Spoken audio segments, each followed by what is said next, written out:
Au tournant du millénaire, en août 1999, la ville d'Ilhavo, au Portugal, a été marquée par un crime.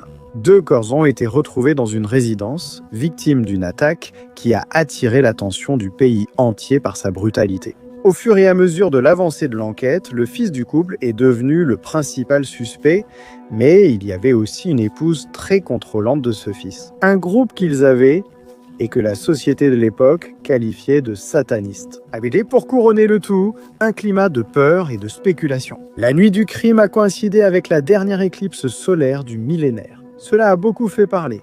Était-ce voulu? Hasard? Qui et pour quelle raison a ôté la vie du couple avec tant de rage? Nous allons le découvrir dans cet épisode. Salut les abductés, vous allez bien? Je suis Marcos Campos, soyez tous les bienvenus. Juste pour vous rappeler, 3 épisodes chaque semaine ici sur la chaîne. Alors, si vous aimez découvrir des histoires vraies, je vous invite à vous abonner et à suivre la chaîne. Si vous le pouvez, rejoignez aussi notre club de membres, car vous aidez directement à la production du contenu ici. Si vous ne pouvez pas, pour le moment, ce n'est pas grave. Vous pouvez aimer et commenter la vidéo, cela aidera déjà beaucoup à l'engagement. Dernièrement, ma chaîne est un peu bloquée sur un plateau, les amis. Vous voyez, il n'y a pas vraiment une grande portée, je n'arrive pas à toucher de nouveaux publics. Il y a 2 métriques dans l'analytics des vidéos, vous voyez, qui montrent le public récurrent et le nouveau public. Donc dans la plupart des vidéos, le public récurrent, vous qui aimez mon travail ici, est toujours très élevé. Mais le nouveau public, c'est 0. Donc, ça montre que malheureusement, la plateforme n'arrive pas, vous voyez, à montrer ma vidéo. Si chacun d'entre vous pouvait partager le contenu, ça peut être la vidéo que vous aimez le plus, ça peut être celle-ci, n'importe quelle autre de la chaîne, ça aiderait déjà beaucoup, d'accord? Un cas aujourd'hui très emblématique, un cas qui a vraiment marqué le Portugal. C'est une affaire qui présente certaines similitudes avec une affaire très célèbre ici au Brésil, n'est-ce pas? Celle de Suzanne von Richthofen. Non par les caractéristiques du crime, mais par tout ce qui l'a entouré. Les victimes étaient un couple, les parents d'une personne qui est apparue comme principal suspect. Derrière cette personne se trouvait une épouse réputée contrôlante. Autrement dit, un petit couple là qui complotait quelque chose pour ôter la vie aux parents de cet homme, n'est-ce pas, qui faisait partie de ce couple, pour un intérêt qu'on va découvrir au cours de l'histoire. Il y a aussi toute cette question de mysticisme et de satanisme, non? Parce qu'ils ont fait le lien entre la nuit du crime et la dernière éclipse solaire du millénaire. Alors, ils ont commencé à soulever l'hypothèse que c'était un crime, c'est pareil, à caractère sataniste, à cause de cette histoire-là. Surtout parce que le couple avait un groupe de death metal avec des amis. Alors, à cette époque, en 1999, il y avait encore un consensus assez erroné, je dirais, pour ne pas dire même ignorant, n'est-ce pas? À propos de ce type de musique, ils ont insisté sur le satanisme et le reste. Mais mon avis, c'est qu'il y a vraiment eu là une pure méchanceté, tu sais. Un plan morbide de personnes qui avaient de très graves problèmes d'ordre mental et qui ont planifié cela de façon mesquine pour obtenir quelque chose de matériel qu'ils voulaient. Tout le plan a très mal tourné. Le crime a été découvert rapidement. Et nous allons découvrir les détails. Je vais vous donner tous les détails complets de toute cette histoire. D'ailleurs, je voudrais profiter de l'occasion pour adresser une salutation spéciale aux personnes qui nous suivent depuis le Portugal. Beaucoup de personnes formidables qui laissent des commentaires ici sur les épisodes. D'ailleurs, cet épisode est réalisé à la demande, en réponse aux demandes des personnes là-bas au Portugal. Voilà, j'ai déjà trop parlé. Likez, commentez et passons aux faits dans l'intro.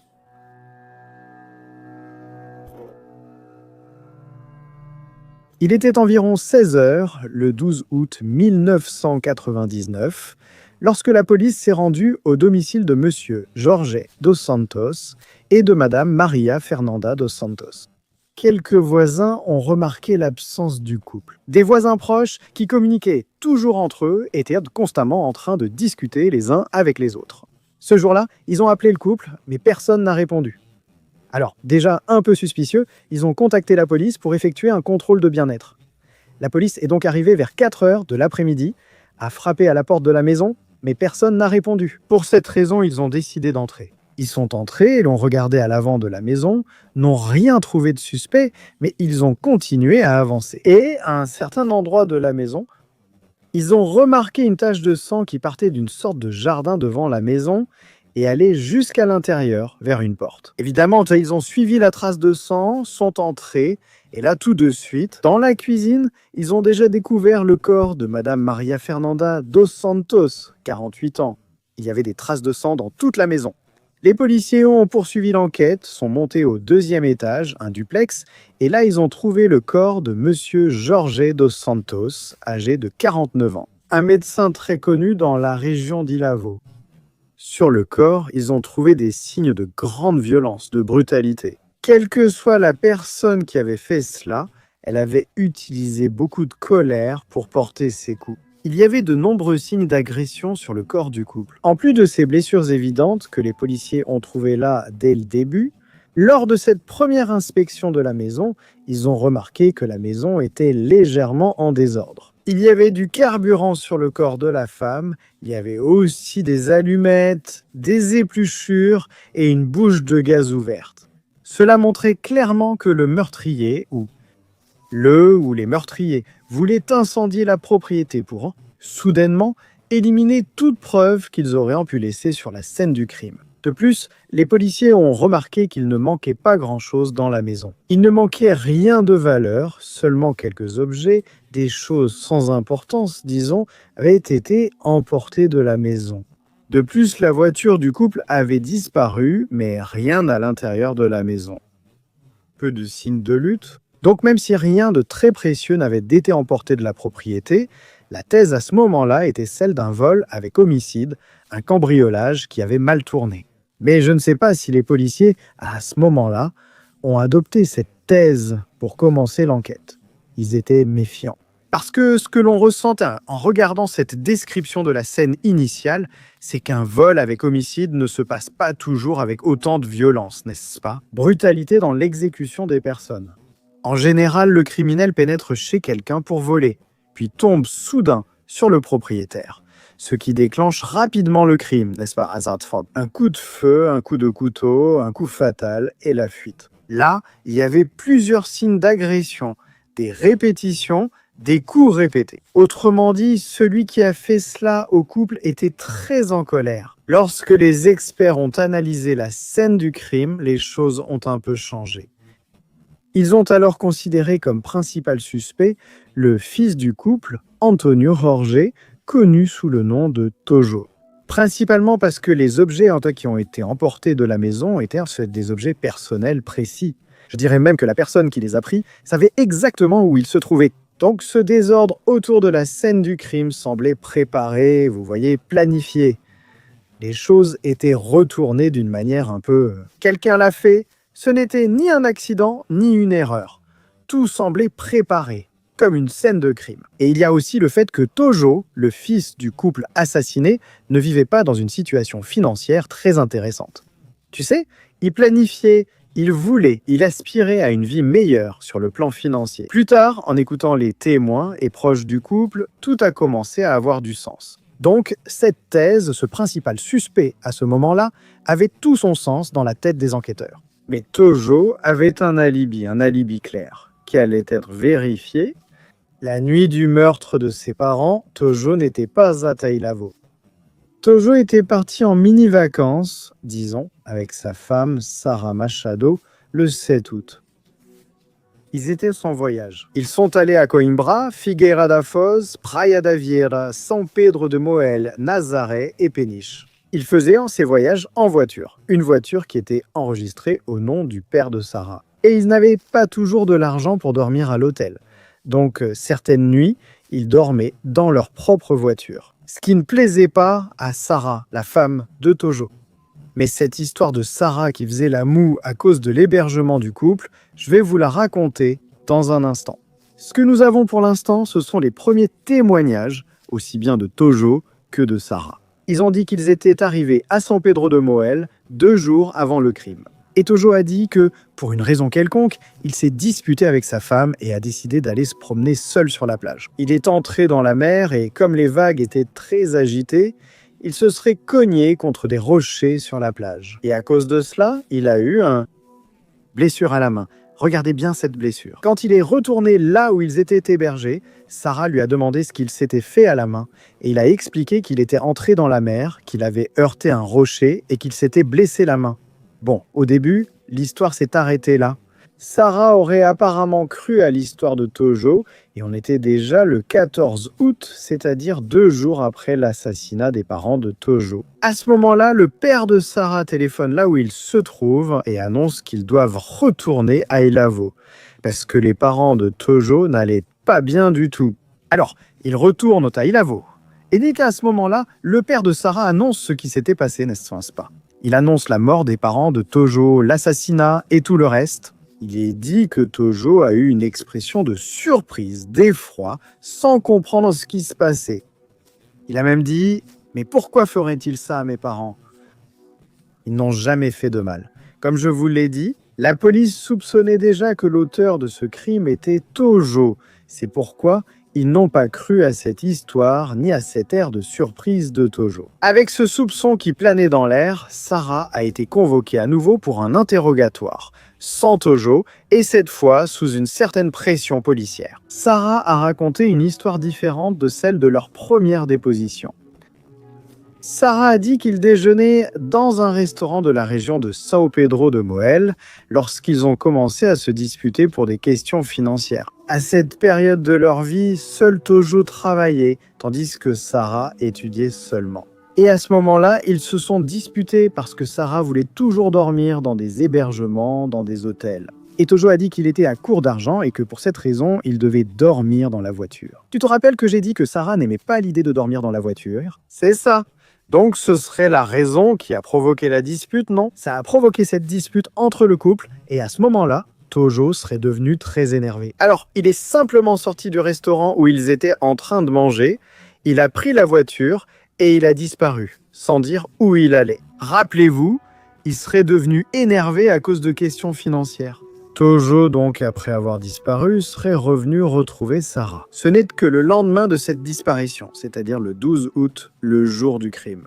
Il est venu parler à Sarah, déjà dans l'après-midi de ce jour-là, et il avait la main blessée. Cette version de Sarah a en quelque sorte confirmé la première déposition. Elle a dit que son mari, contrarié, était parti se promener sur la plage et s'était blessé pour une raison inconnue. Très bien, pendant que tout cela se déroulait, Tojo avait déjà commencé à se rendre compte qu'il était considéré comme le principal suspect de ce meurtre, de ces meurtres. Pour cette raison, 4 jours après les crimes, Tojo a fini par avouer être l'auteur des crimes, selon ce qu'il a raconté lors d'entretiens bien après les événements. Des années plus tard, il a dit que la police faisait pression sur lui, disant que Sarah serait arrêtée parce qu'elle se contredisait dans ses dépositions.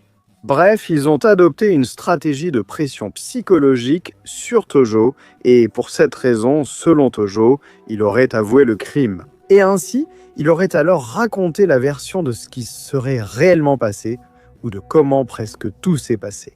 Il a dû parcourir 130 km pour commettre les assassinats. Selon Tojo, il s'est effectivement disputé avec sa femme, avec Sarah, mais il n'a pas pris la voiture ni disparu de cette manière. Lui, en effet, serait monté dans un bus et se serait rendu jusqu'à un endroit où il est descendu. Il a acheté des vêtements, il a aussi acheté un sac à dos et un couteau de cuisine. Ensuite, il a pris un autre moyen de transport et s'est dirigé vers un endroit proche d'Ilavo. Ensuite, il est allé chez ses parents à pied. Tojo est arrivé chez ses parents et a frappé. Sa mère a été surprise, n'est-ce pas? Parce qu'elle savait qu'il voyageait avec sa femme, elle a ouvert.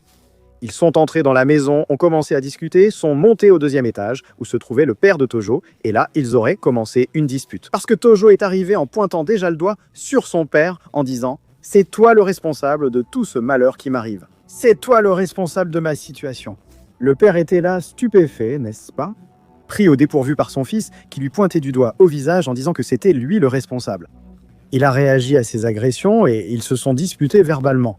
La dispute a ensuite évolué, n'est-ce pas? Une bagarre physique. Là, ils ont fini par tomber par terre. Tojo a réussi à attraper le couteau qu'il avait dans son sac à dos et c'est là que le crime a commencé.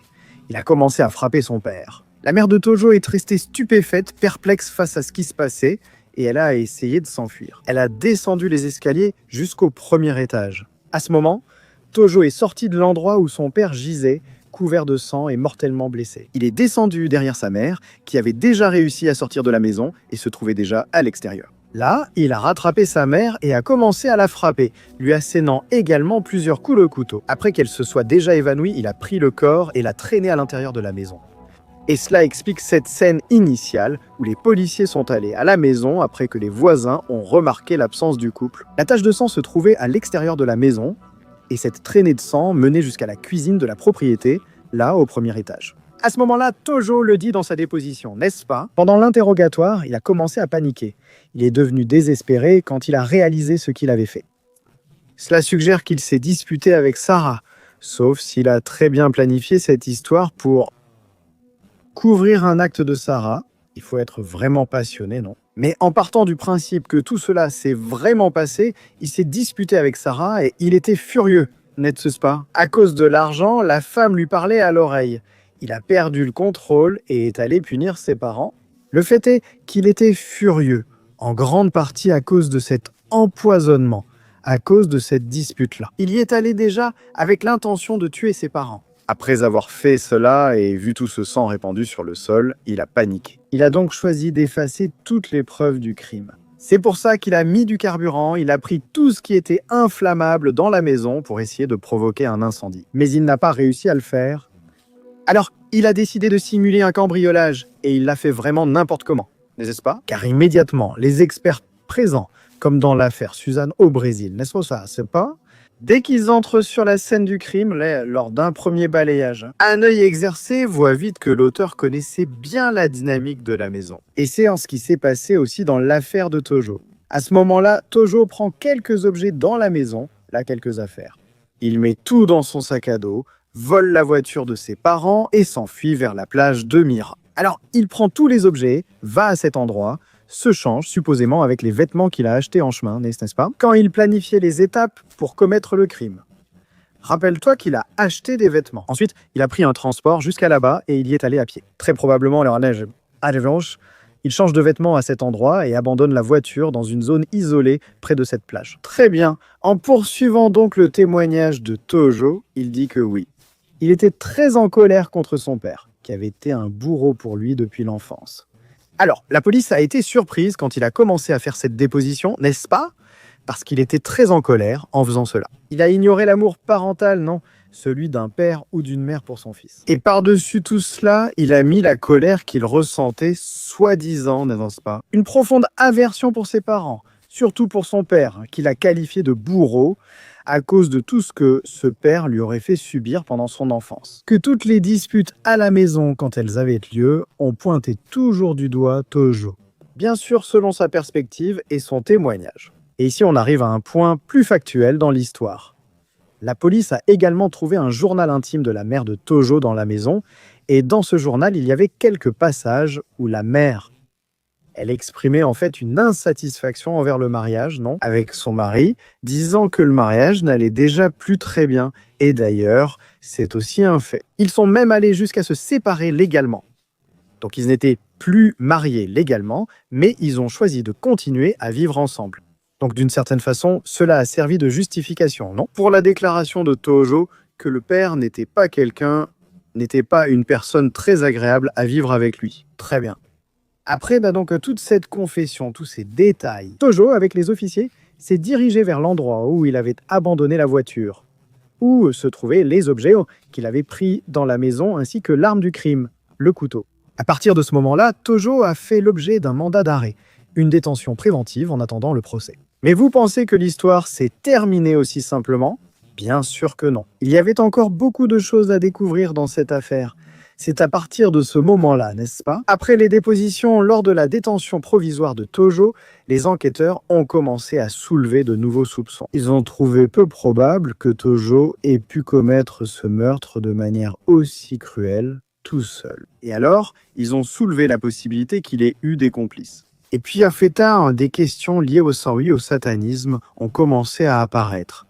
Ils ont évoqué des rituels sataniques. On a parlé de cette question-là, de la dernière éclipse solaire du millénaire.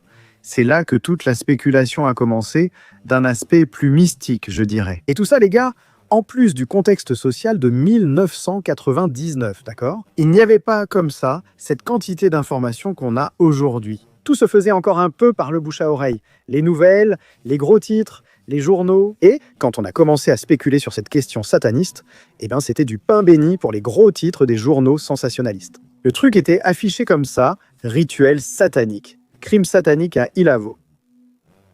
Après, je vais vous parler de son groupe, d'accord?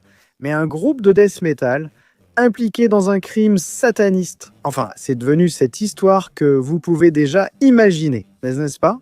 Très bien. Tojo Legar a été arrêté le 16 août, 4 jours après le crime. Et lui-même, avec ses dépositions et aussi avec les choses qu'il faisait déjà en détention, a en quelque sorte corroboré toute cette mystique autour de ce qui avait été soulevé, n'est-ce pas? C'est pas.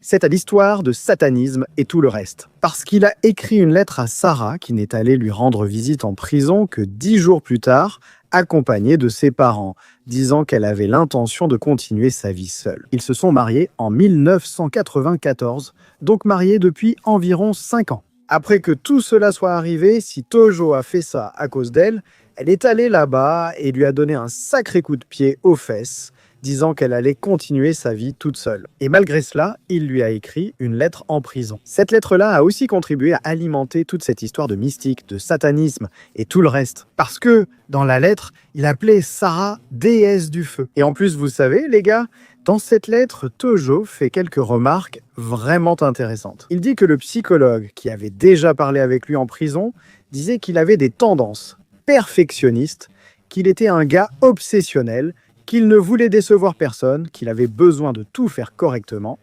Là, il commence à évoquer Sarah, non? Pour lui, c'était une déesse. Il ne supportait pas de la voir souffrir ou triste. Il devait toujours faire quelque chose pour qu'elle se sente bien, épanouie. Il y a un autre passage de la lettre où il dit que pour moi, à l'époque, mes parents étaient responsables, au cours des 10 années de tourments, de répression, d'agonie et de terreur, d'avoir épuisé et abîmé une partie de ma santé mentale. Là, il commence à décrire, n'est-ce pas? La lettre comporte plusieurs passages où il exprime sa rancœur envers ses parents et cet amour, entre guillemets, n'est-ce pas? Très profond pour Sarah, qui est en fait une sorte de dépendance, vraiment presque comme une dépendance chimique, c'est l'impression que ça donne. Il dit même ici que le jour du mariage, il s'est proposé d'entrer dans une sorte d'état où il voulait toujours accomplir des choses pour Sarah. Autrement dit, il dit que le mariage était pour lui un choix afin de satisfaire cette déesse. Une lettre qui commence déjà à nous montrer un certain panorama de la vie de Tojo, n'est-ce pas, d'Antonio Jorge. Pour ceux qui ne s'en souviennent pas, le nom du citoyen, où il montre vraiment qu'il a là quelques problèmes, n'est-ce pas, psychologiques. Toute cette question de perfectionnisme, de vouloir trop plaire aux gens. Ce que je comprends pas, c'est qu'en fait, il a dû se disputer avec Sarah et elle pour une raison quelconque, n'est-ce pas? Elle lui parlait à l'oreille de finances et il ne voulait pas décevoir sa femme. Jusqu'à ce moment-là, peut-être qu'ils arrivaient encore à maintenir leur mariage, entre disputes et réconciliation. Mais ils arrivaient à se comprendre. Peut-être que lors de ce voyage décidé, parce que Sarah voulait dormir à l'hôtel, lui devait dormir dans la voiture faute d'argent, c'est là qu'elle a commencé à en discuter. Tojo est parti en vrille et il est allé faire ce qu'il a fait avec ses parents, justement parce qu'il les tenait pour responsables de quelque chose, de sa situation financière. Mais laissez-moi vous parler un peu de comment est Tojo, d'accord? Antonio Jorge et Sarah se sont rencontrés. Ils se sont connus encore au lycée, les amis, alors qu'ils étudiaient ensemble. Ensuite, ils ont commencé à discuter et tout ça. Et même s'ils étaient très différents, ils ont entamé une relation. Sarah était décrite comme une personne très extravertie, joyeuse, tu vois, ce genre de personne née pour être leader, tu sais. Une personne qui attire les autres à elle, une sorte d'aimant. Alors que Antonio Jorge et Tojo, était un gars réservé, timide dans son coin. C'est-à-dire, ils étaient opposés, et dans ce cas-là, vraiment les opposés se sont attirés. Cette relation a donc commencé au lycée, et c'était en 1993. Et c'est aussi cette année-là qu'ils ont fondé le groupe de death metal, qui a été l'objet de beaucoup de discussions. Dans ce cas qui s'est rendu, ils avaient aussi 2 amis dans ce groupe. Tojo Legar était le chanteur et le guitariste du groupe, tandis que Sarah était la batteuse. Donc ils avaient pas mal de choses en commun, malgré cette différence de personnalité. L'un étant plus introspectif et l'autre extraverti. Ils ont commencé à sortir ensemble, mais les sources que j'ai consultées n'expliquent pas pourquoi les parents n'acceptaient pas très bien cette relation. Alors ils sont allés à Lisbonne, un peu comme s'ils fuyaient à Lisbonne pour cette raison. Le manque d'acceptation de leur relation par les familles. Alors ils sont restés là-bas un moment, craignant ce rejet. Et à un moment donné de leur histoire, ils ont réussi d'une certaine manière à convaincre leurs parents qu'ils s'aimaient vraiment. Ils sont ensuite retournés à Ilavo, leur ville natale, en considérant les questions financières. Ils avaient le désir d'atteindre réellement l'indépendance financière, mais bien sûr, ils étaient très jeunes. Et ça allait mettre du temps, non? Ils ont pris le pire chemin possible, si c'était vraiment ce qu'ils cherchaient, n'est-ce pas, quand ils ont tout planifié. Et d'ailleurs, en vous donnant déjà ce panorama, on peut déjà percevoir certaines ramifications de pourquoi le crime a eu lieu, n'est-ce pas? Est-ce que ça pourrait être juste un petit écart dans la tête de Tojo, un petit décrochage de la normalité? Peut-être. Mais est-ce que ce n'était pas aussi un plan? Un crime prémédité dans le sens où il voulait l'indépendance, d'une certaine manière s'approprier les biens des parents de Tojo. C'est possible aussi. Tout cela a été évoqué, d'accord? Avançons étape par étape. Bon, alors, après que le couple soit revenu de cette petite escapade qu'ils ont faite, n'est-ce pas, à cause du manque d'acceptation, là, tout était déjà revenu à la normale, disons, n'est-ce pas? Les parents des deux acceptaient déjà cette relation. Tellement que, quand ils sont revenus, ils sont allés vivre chez les parents de Tojo. Et, à ce moment-là, Tojo a commencé à suivre un cours d'informatique. Environ 11 mois plus tard, il a trouvé un emploi, tandis que Sarah étudiait encore le marketing, en fait, dans un institut portugais d'administration et de marketing. L'Institut portugais d'administration et de marketing. Et à cette période de leur vie, ils étaient en quelque sorte soutenus par leurs deux parents. Ils recevaient une aide financière, à la fois de ses parents à elle et de ses parents à lui. Mais Tojo travaillait déjà, tu sais, après ses 11 mois à étudier l'informatique et tout ça. Mais il y avait beaucoup de disputes à la maison, surtout avec le père de Tojo. Pour cette raison, à un moment donné, ils ont quitté la maison des parents de Tojo et sont allés vivre chez les parents de Sarah. Et Tojo recevait là un salaire pour le travail d'informatique qu'il faisait, mais aussi une allocation de ses parents. Une allocation d'ailleurs bien plus généreuse que son propre salaire. Donc, ils avaient de l'argent, même si ce n'était pas suffisant pour atteindre l'indépendance financière qu'ils désiraient. Mais oui, ils avaient de l'argent. Si cela était aussi un facteur de frustration pour Tojo et Sarah, je ne saurais pas vous le dire. Très probablement, n'est-ce pas? Peut-être qu'il y avait là une question d'humiliation, n'est-ce pas? Parce qu'ils étaient encore soutenus par leurs parents. Remarquez comment les choses commencent à apparaître, n'est-ce pas? La mentalité meurtrière commence à émerger. Plusieurs éléments sont en jeu ici, n'est-ce pas, les amis? Juste pour vous donner une idée de ce dont je parle, dans l'une de ces lettres que Tojo a écrites à Sarah déjà en prison, il parle de toute cette situation. Il vivait d'argent de poche et de petits boulots. Selon lui, ça allait, mais pas pour elle. Elle pensait que ce n'était jamais assez. Et il dit aussi qu'il n'aurait jamais pensé qu'elle lui tournerait le dos dans la situation qu'il traversait. Alors, vous voyez bien que Sarah est vraiment un élément fondamental dans toute cette histoire criminelle, n'est-ce pas? Même si seul Tojo est en prison en ce moment, et je vous dis déjà qu'il a été jugé et condamné, Sarah a un rôle très important dans la construction mentale d'un assassin. Vous connaissez cette histoire de tuer sans se salir les mains? Eh bien, c'est ça. Et regardez comme c'est intéressant. Toutes ces lettres que Tojo a écrites, adressées à Sarah et aussi à quelques amis, elles ont fini entre les mains de la police. Et elles ont aidé la police à soutenir l'argument selon lequel il n'aurait pas pu commettre ce crime tout seul. Je pense qu'il est possible que cela ait été fait seul, uniquement par Tojo, comme il l'a dit lors de sa première déposition. Mais il y a eu beaucoup de « allez, vous ne trouvez pas ?» Mais la police ne croyait pas vraiment qu'il ait eu une aide matérielle lors de l'exécution des faits criminels. C'est justement grâce à l'analyse de ces lettres qui montre l'état d'esprit de Tojo tout au long de sa vie, surtout dans les moments qui ont précédé le crime.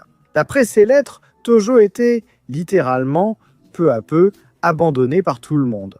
Et il y a un passage dans la lettre où il dit « Oh, j'ai vraiment besoin de voir Sarah, de lui donner des explications, de lui demander pardon. » Il a écrit ces passages-là adressés à un ami appelé Elder Texera, en l'an 2000, alors qu'il était déjà en prison. Il a dit « J'ai essayé d'inventer une histoire pour mettre Sarah de côté, mais elle n'a jamais appelé. » Et à cause de cette lettre-là, lui, dans le désespoir de protéger Sarah, la femme a fini par la condamner, n'est-ce pas, sans ébranler. La condamner, la cibler par les enquêteurs.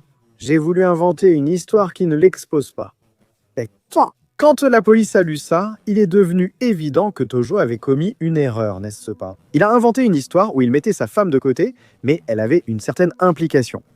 Il restait à savoir comment, laquelle, pour quelle raison, de quelle manière elle avait participé. Et c'est là que la police a de nouveau parlé avec Tojo, et en discutant, en mettant un peu de pression, il a vraiment cédé et a dit qu'il voulait faire une nouvelle confession. Tojo a dit que, selon lui, ce crime n'aurait jamais eu lieu.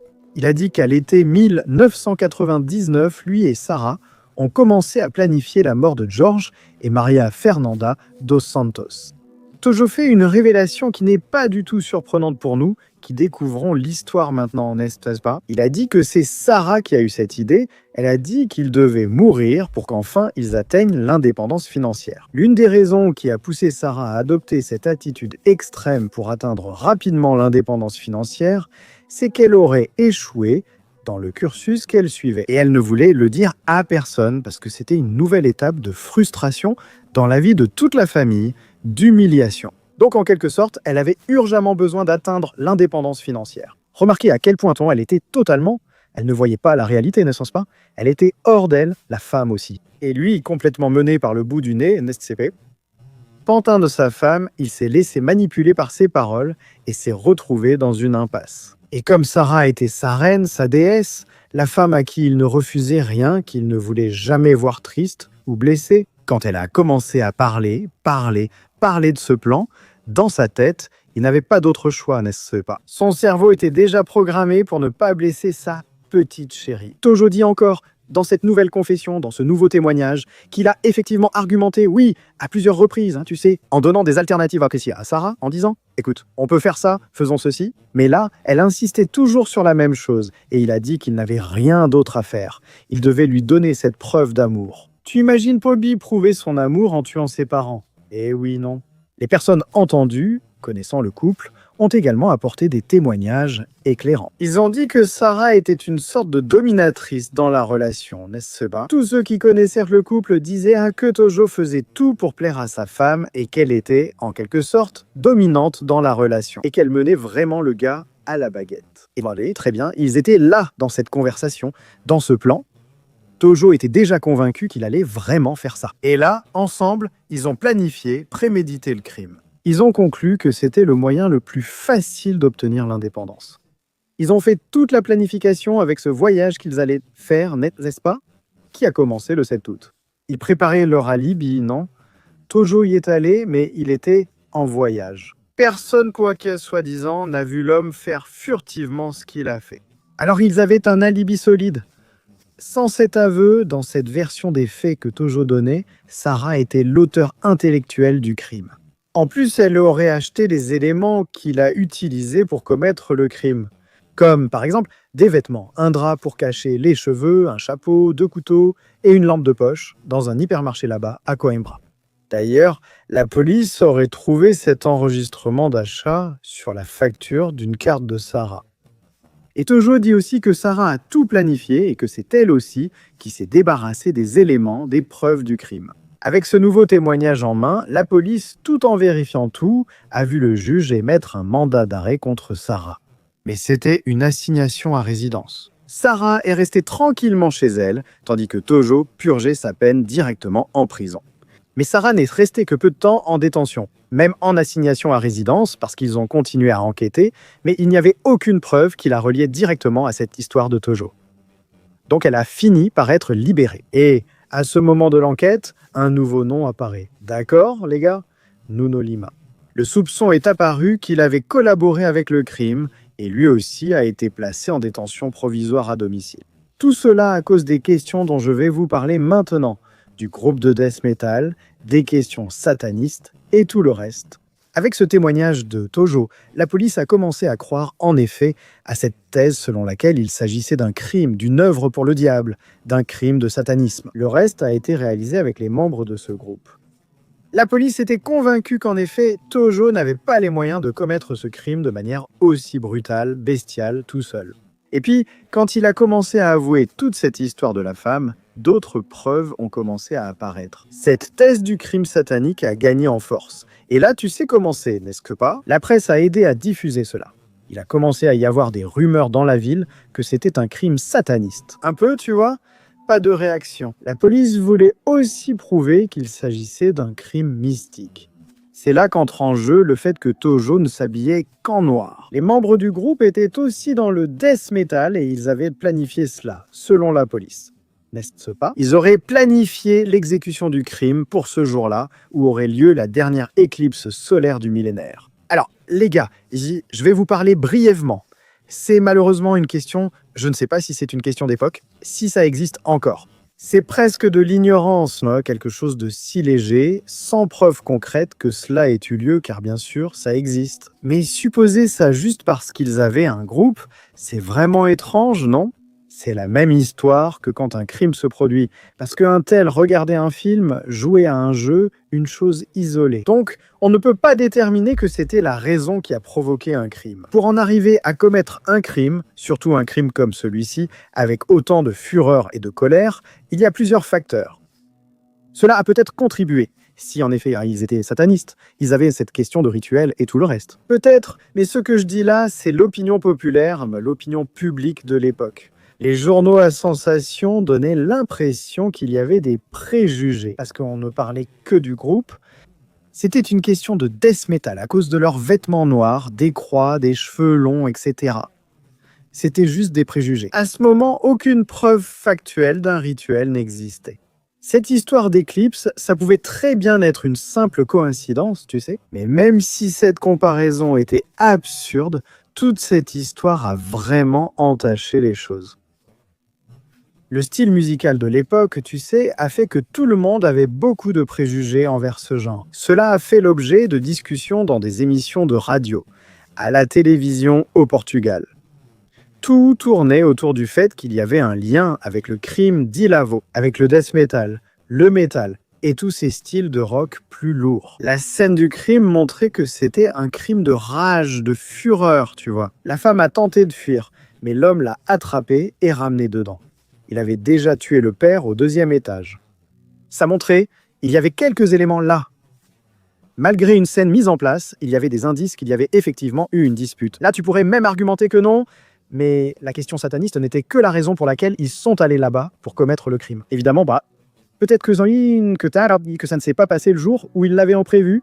Non, il suffit juste de faire un effort pour y penser. Enfin, les gars, avec tout ce méli-mélo, toute cette histoire, déjà quelques mois après le crime, la police avait déjà 4 accusés. Il y avait Antonio Jorge Machado, Tojo, sa femme, Sarah, et aussi, laissez-moi voir ici, Nuno Lima, Elder Teixeira, et ensuite, il y a aussi eu Marco Antonio, tous. Des membres et des participants de ce mouvement death metal et tout ça, des personnes qui ont ensuite été écartées. Je résume déjà ici pour vous, n'est-ce pas? Ce qui montre que l'enquête a été menée de façon très désordonnée. Le fait est que 2 de ces suspects supplémentaires ont été écartés et l'accusation a continué contre Tojo, Sarah et Nuno. Juste pour que vous ayez une idée, Tojo avait déjà 25 ans, Sarah 26. Elle avait 1 an de plus que lui et Nuno avait 21 ans. Ils ont donc tous été jugés. Pourquoi? Parce que, selon dans l'acte d'accusation, ils pratiquaient tous le culte de Satan, le culte de la mort. Mais la participation de ce Nuno dans le crime n'était pas très claire, ni dans les arguments pendant le procès, ni dans l'enquête policière. Rien de tout cela. La seule chose qu'ils avaient, c'était qu'on aurait soi-disant trouvé une trace de sang de Nuno dans la voiture des parents de Tojo, cette voiture qu'il avait abandonnée près d'une plage. Il a expliqué que Tojo et lui communiquaient par lettres, et qu'il scellait toujours la lettre avec une petite goutte de sang. Peut-être que cela explique pourquoi son sang a été retrouvé dans la voiture des parents de Tojo. Il y avait aussi une prétendue voisine qui a vu la voiture du couple assassinée le matin du crime, avec 2 personnes à l'intérieur. Ensuite, cette voiture est partie. Alors, qui étaient ces 2 personnes qui étaient dans la voiture? Tojo et ce Nuno? Tojo et Sarah? On ne peut pas savoir. C'est juste une voisine qui aurait vu cela. Et ce sont seulement ces informations que nous avons sur la participation de Nuno dans le crime. Ensuite, plusieurs personnes ont été entendues pendant le procès. qui s'est essentiellement basé sur cette question. Il s'agissait des vêtements noirs du groupe de death metal, du satanisme, etc. Et l'une de ces personnes a dit que Sarah était la compositrice du groupe, qu'elle écrivait toutes les paroles et que les paroles parlaient de choses lourdes. Et il a vraiment été confirmé qu'elle exerçait un contrôle sur Tojo. Nuno lui-même, qui figurait comme suspect et accusé parce qu'il était au procès, n'est-ce pas? Il a défini que Tojo était un homme beaucoup plus attaché aux choses terrestres qu'aux choses spirituelles. Donc pour ce Nuno, qui était entendu comme accusé et comme témoin, dans sa tête, cela n'avait rien à voir avec la question satanique. C'était un crime matériel sûrement planifié par Sarah et Tojo. Et vous croyez que ça s'est arrêté là? L'affaire est allée bien plus loin, d'accord? Il y a eu des échanges entre les polices du Portugal et celles d'autres pays, où des crimes similaires se produisaient, n'est-ce pas? Avec l'implication du satanisme et des criminels qui s'habillaient en noir. Bref, c'était un grand chaos. En réalité, il n'y avait aucun fait concret. Tout était basé sur des suppositions. Ce qu'il y avait de réel, de concret, c'est qu'à Ilhavo, au Portugal, un crime impitoyable et cruel avait eu lieu. Contre les parents de l'un des accusés, qui a fini par avouer le crime. Il a donné plusieurs versions, mais il restait toujours l'auteur des faits, ce qui était concret. C'était un procès étrange, plein de doutes et de questions qui n'ont jamais trouvé de réponse. Les trois étaient assis sur le banc des accusés, Tojo, son épouse Sarah et leur ami Nuno. Il était évident et consensuel lors du procès que Sarah et Nuno tentèrent de faire porter toute la responsabilité du crime à Tojo. Au-delà de toute cette question purement spéculative, vous savez, Sarah s'est fait passer pour une victime, n'est-ce pas? Elle a dit le contraire de ce que Tojo a dit à son sujet, qu'en réalité, c'était lui qui était contrôlant et qui lui disait comment elle devait s'habiller. Bref, elle s'est placée dans une position opposée à ce que Tojo et les témoins ont dit, à savoir qu'elle était une personne toxique et contrôlante. Elle s'est présentée comme l'opposé. Comme il n'y avait rien de très concret contre elle, elle figurait comme accusée, mais elle allait certainement s'en sortir indemne. Sarah a aussi dit qu'après l'arrestation de Tojo, il l'appelait sans cesse chez ses parents. Non, elle est restée en liberté, n'est-ce pas? Et elle a dû changer de numéro de téléphone. Elle a dit qu'il était vraiment obsessionnel. Et en fait, il a lui-même avoué qu'il était obsédé par elle. Mais la vérité, c'est que, au fil du procès, une question persistait. Comment Tojo a-t-il pu seul poignarder ses parents à de si nombreuses reprises? Il a lui-même de nouveau décrit au procès comment tout s'est passé. Il a dit s'être disputé avec son père, être tombé, et que ses parents ont tenté de lui prendre le couteau sans succès. Il a poursuivi sa mère, l'a frappée dehors, puis traîné à l'intérieur. Il a donc encore raconté ce qui s'est passé. Sarah a ajouté que Tojo était très en colère contre ses parents et s'était déjà souvent disputé avec eux. Bref, elle a voulu rejeter toute la faute sur le dos de son mari, son ex-mari. Maintenant, à la fin du procès, après 2 mois de procès. Autrement dit, j'ai beaucoup résumé ici pour vous, mais il s'est passé beaucoup de choses, principalement axées sur la question des groupes, des chansons, et sur ce préjugé qui a eu lieu. Également sur la vie en communauté, les relations, les aspects psychologiques et autres.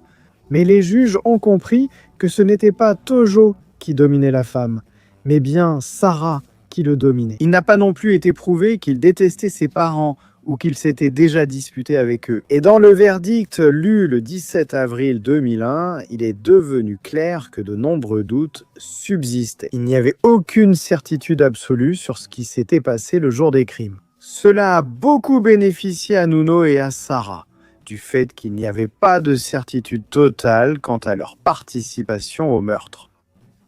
Ce jour-là, en utilisant le couteau, ils ont été acquittés. Ça, en droit, on appelle cela indubio pro reo. En cas de doute, on bénéficie à l'accusé. Et Tojo, mes amis, a toujours avoué et donné des détails sur ses actes sur la scène du crime. Il a raconté plusieurs versions, mais il y avait toujours beaucoup de choses similaires dans ces versions. Le tribunal a conclu « Oui, c'est toi qui l'as fait ». Par conséquent, Tojo a été condamné à la peine maximale au Portugal, soit 25 ans. Il a été considéré comme une personne parfaitement normale. Il avait toutes ses facultés. Il ne présentait aucun trouble. Après la condamnation de Tojo, il y a eu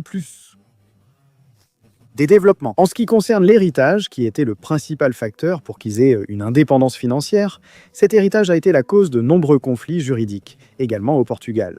Mais je vais vous résumer cela. Avec les grands-parents de Tojo, ils ont été extrêmement choqués par l'assassinat des grands-parents paternels. Ils ont engagé une action en justice pour recevoir l'héritage, et cela a duré très longtemps. Le grand-père de Tojo a fini par décéder. Après le crime, la grand-mère a engagé une action en justice pour obtenir une indemnisation pour ce que le petit-fils avait fait à son fils. Tout cela a duré des années devant la justice. Tojo n'avait pas d'argent pour payer l'indemnisation.